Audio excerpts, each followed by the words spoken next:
శ్రీ గురువే నమ. ఓం శ్రీమాత్రే నమ. ఓం సర్వమంగళాయ నమ. ఈరోజు హస్తరేఖల భాగంగా ఐశ్వర్య రేఖ గురించి మరో వీడియో మీ ముందుకు తీసుకొస్తున్నాం. ఈ ధనరేఖ లేదా ఐశ్వర్య రేఖని ఏ వయసు నుండి మీకు అదృష్టం అనేది ఎక్కడి నుంచి బయలుదేరితే మంచిది, ఏ వయసులో అభివృద్ధి జరుగుతుంది అనేది, ఏ వయసులో ధనలాభం వస్తుంది అనే దాని ప్రకారం ఇక్కడ స్టార్టింగ్ మణిబంధ రేఖ నుంచి ఇది 6 సంవత్సరాలు. ఇక్కడ 6 సంవత్సరాలని, ఈ ఆయుష్ రేఖకు వచ్చేసరికి సుమారుగా 25 సంవత్సరాలని, ఇక్కడికి వచ్చేసరికి 35 సంవత్సరాలని, దీన్ని 45 సంవత్సరాలు లేదా 50 సంవత్సరాలు, 45 లేక 50 అంటే 6. ఒకటో స్థానంలో కిందిలో 6, తర్వాత రెండోది ఆయుష్ రేఖ దగ్గర 25, మూడోది శిరోరేఖ దగ్గర 35 పైన, 35 నుండి ఆ పైన ఎప్పుడైనా కావచ్చు. ఆ రేఖల ఇది 6 సంవత్సరాల నుండి. 4 ఆత్మరేఖ నుండి 45 to 50 సంవత్సరాల నుండి, 45-50 సంవత్సరాల నుండి వీరికి అభివృద్ధి జరుగును. అంటే ధనరేఖ ఎప్పుడు ప్రారంభమైతే, ఏ రేఖ నుండి ప్రారంభమైతే, ఎక్కడి నుండి ప్రారంభమైతే ఈ మధ్యకాలంలో 25 సంవత్సరాలు, ఇది 35 సంవత్సరాలు, ఇది 40, 45-50 ఈ విధంగా. అంటే ఇక్కడ ఈ రేఖలు అనేటువంటివి ఒక్కోసారి కొందరు సైడ్ ఉంటాయి, ఒక్కోసారి కొంచెం పైకి పోయి ఉంటాయి. ఆ గ్యాప్ని బట్టి అర్థం చేసుకొని బుద్ధిరేఖ నుంచి అయితే 35 సంవత్సరాలు, ఆత్మరేఖ నుండి అయితే 45 సంవత్సరాలు, ఈ ఆయుష్ రేఖ నుండి అయితే 25 సంవత్సరాల పైన అభివృద్ధి జరుగును. అదేవిధంగా ధనరేఖ శిరోరేఖ దగ్గర ఆగి మరలా హృదయరేఖ నుండి ప్రారంభించిన ఈ ధనరేఖ అనేటువంటిది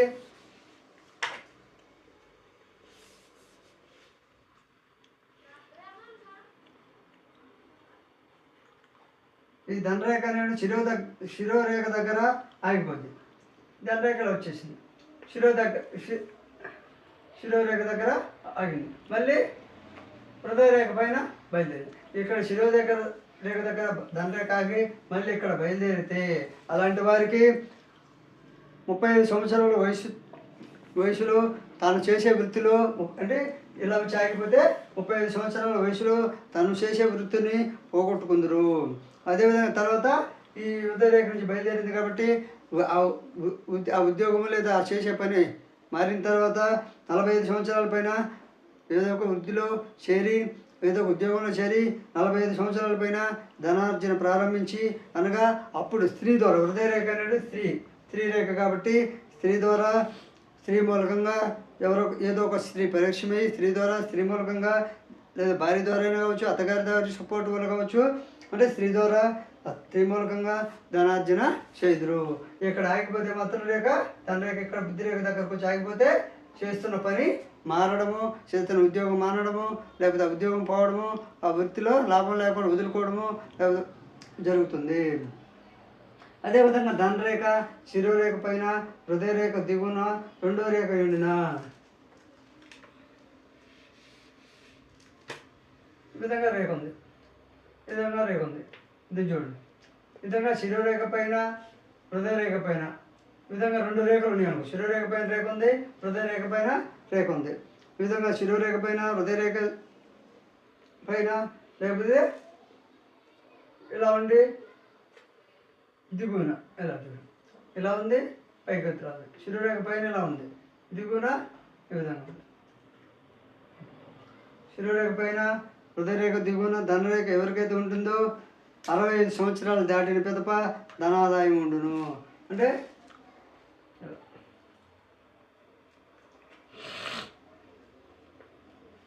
ఇట్లా ఉండొచ్చు, ఈ దిగువన ఒకటి, ఈ పైన ఒకటి. ఇలా ధనరేఖల పైన ఇది వచ్చి ఇక్కడ వచ్చింది, ఇక్కడ అంటే 2 ధనరేఖలు ఉంటాయి. ఆ 2 ధనరేఖలు ఉంటే 65 సంవత్సరాలు దాటిన పిదప లేదా 60 సంవత్సరాలు దాటిన పిదప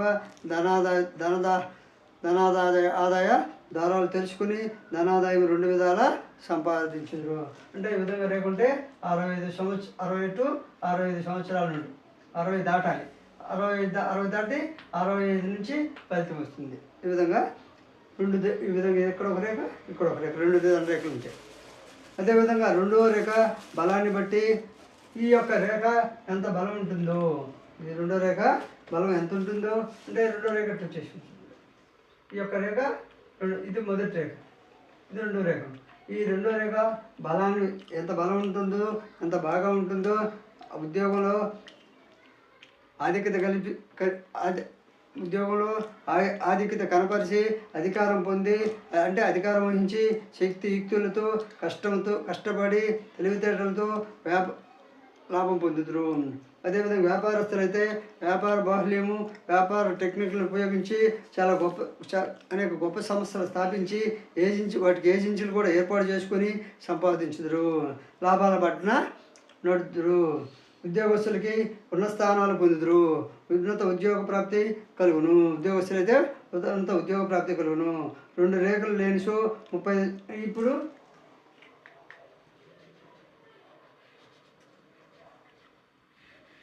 రెండు రేఖలు ఒకటే రేఖ ఉంది, ఇది నుంచి ఒకే రేఖ ఉంది. 2 రేఖలు లేకుండా ఒకే రేఖ ఎవరికైతే ధన రేఖ ఉంటుందో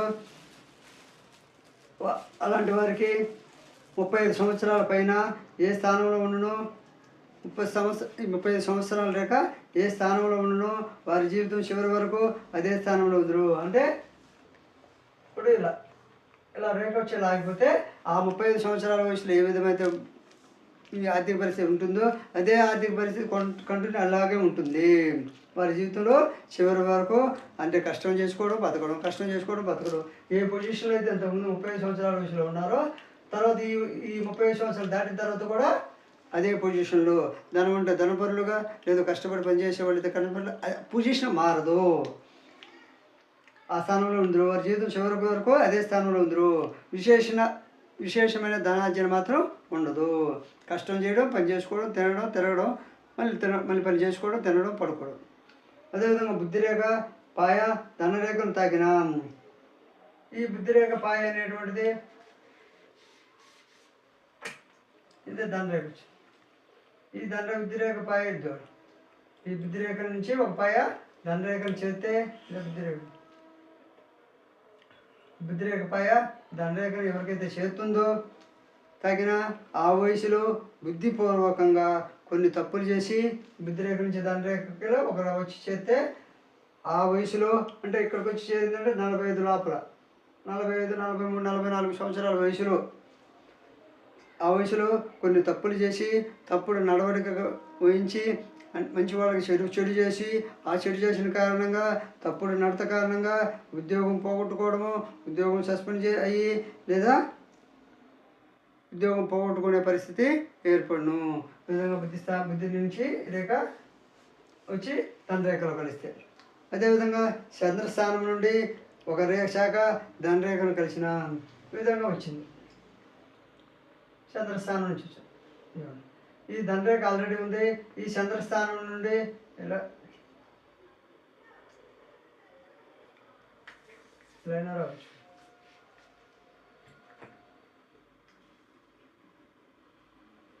ఇది చంద్రస్థానం. ఈ చంద్రస్థానం నుండి ఒక రేఖ వచ్చి ధనరేఖను తాకిన చంద్రస్థానం నుండి ధనరేఖ ఎవరికైతే వచ్చి కలుస్తుందో వారికి వివాహ వయసు కూడా చెప్పవచ్చును. ఇట్టి పెద్ద రేఖను కలిగిపోతే ఈ పెద్ద రేఖను కలియకపోతే వివాహం ఆగును. ఇప్పుడు ఈ విధంగా వచ్చి కలిస్తే